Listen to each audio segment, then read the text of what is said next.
ఇది కాదది అని, అది కాదిది అని, ఇది అది వదలి ఏదియో పడరుం వదలని ముదుములన్ బదలగన్ అదవదపడి చెదిరియడంగ హరిహరనాద.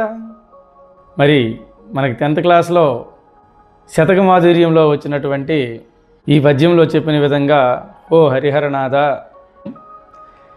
మనసుకి కాసేపు అది కావాలనిపిస్తుంది, మరి కాసేపట్లో ఇంకోటి కావాలనిపిస్తుంది, ఇంకాసేపట్లో అది వద్దు ఇది వద్దు ఇంకేదో కావాలనిపిస్తుంది.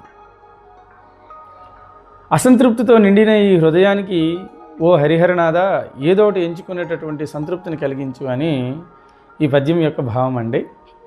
అలాగే రేపు మనం 10th క్లాస్ ఎగ్జామ్స్ రాయబోతున్నటువంటి పిల్లలందరికీ కూడాను ముందు 8 మార్క్స్ రాయాలా, 4 మార్క్స్ రాయాలా, 2 మార్క్స్ రాయాలా, గ్రామర్ రాయాలా, ఎస్ఏ క్వశ్చన్స్ రాయాలా ఏంటి అనేటటువంటి ఒక రకమైనటువంటి గందరగోళంలో ఉంటారు.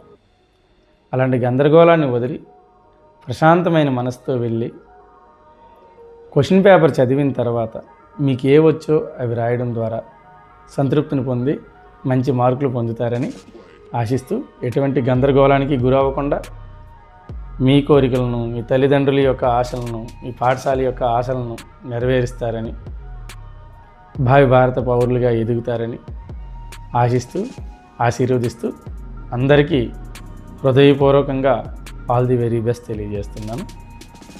అందరూ బాగా రాయండి. ధన్యవాదములు.